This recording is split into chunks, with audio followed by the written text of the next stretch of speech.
Bonjour tout le monde, mon nom c'est Julien Brault, cofondateur de Hard Bacon. Aujourd'hui, jour de la Saint-Valentin, j'imagine que certains d'entre vous qui planifient des escapades romantiques ou pas. Si vous vous appelez Valentin, bonne nouvelle. Je ne sais pas s'il est encore temps, mais WOW Air, qui est une ligne aérienne à escompte, offre un billet gratuit à ceux qui s'appellent Valentin ou Valentine. Et je pense à l'achat d'un autre billet. Là. Fait qu'il y a quand même une petite attrape, mais WOW qui est vraiment pas cher.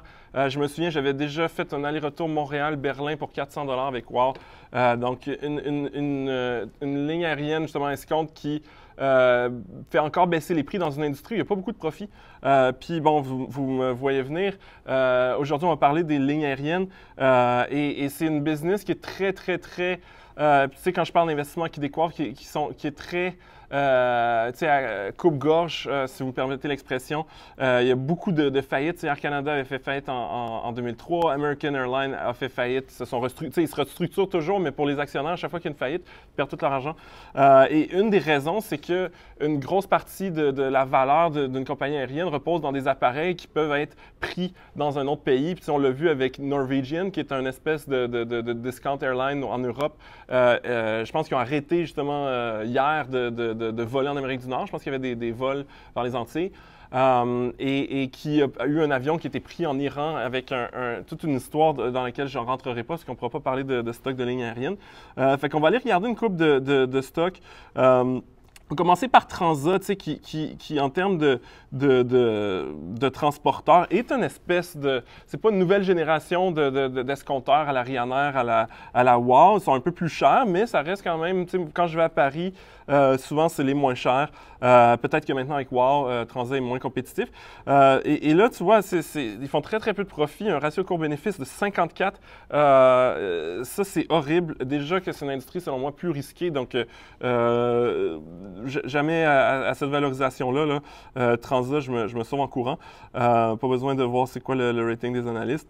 Une autre compagnie, Air Canada, qui est notre plus gros transporteur, qui a eu un paquet de problèmes et qui est un peu aux prises au fait que c'était le transporteur officiel et bon, la valorisation est beaucoup mieux à 4,32 puis avec une certaine marge de profit, ça a l'air intéressant, mais j'ai l'impression qu'il y a beaucoup d'investisseurs qui ne croient plus. Je pense je ne sais pas s'ils avaient fait faillite 2 fois, mais en tout cas, ils ont fait faillite, ça fait mal et c'est une entreprise qui a beaucoup de mal à s'adapter, qui a une structure de coûts très importante. Donc, en tout cas, les chiffres que je vois là, je ferai plus de recherche, là, les chiffres que je vois là semblent intéressants pour être honnête, mais je ferai plus de recherche avant juste d'acheter quelque chose qui n'est pas cher.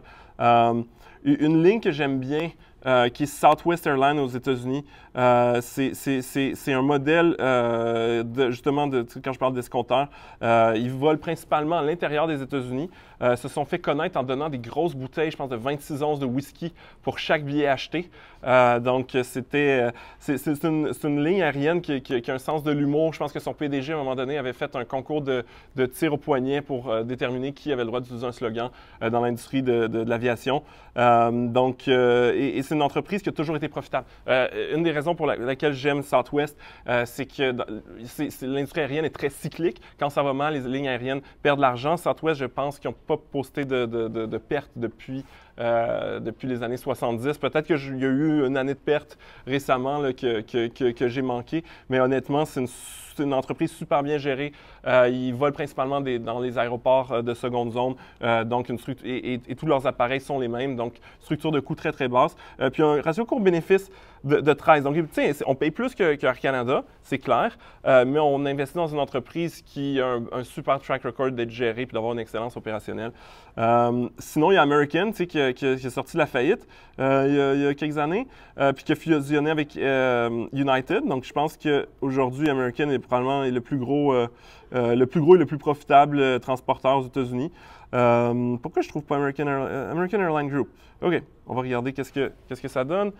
Donc, ratio court-bénéfice relativement abordable. Mais encore une fois, comme Air Canada, on se retrouve avec une entreprise qui a quand même une histoire d'être une espèce de géant qui est dur à déplacer avec la concurrence qui arrive.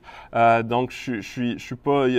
Puis en plus, les transporteurs américains, moi, je trouve qu'ils se démarquent par la bouffe est mauvaise. Je les trouve pas excellents. Tu sais, pourquoi être propriétaire d'entreprise qu'on n'aime pas tant que ça? Delta, qui est l'espèce de Air Canada américain, un peu plus petit que American, je pense. Non, c'est plus gros en fait. 35 milliards de capitalisation. Donc, mais c'est pour c'est le grand transporteur international américain.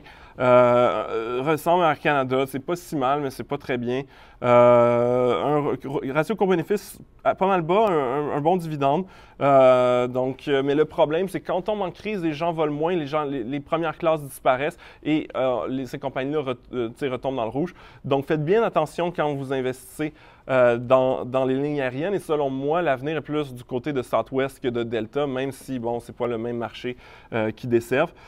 Donc, c'est ça. C'était juste pour vous donner certaines idées. J'espère que ça vous a donné des idées soit de ne pas investir là-dedans, soit de regarder ça de plus près, soit de faire une petite escapade romantique en fin de semaine. Dans tous les cas, je vous souhaite une super bonne journée et je vous incite à télécharger notre super application mobile qui se connecte sur vos comptes d'investissement, vous donne toutes les informations financières sur vos titres à vous, puis qui vous permettent de devenir un meilleur investisseur.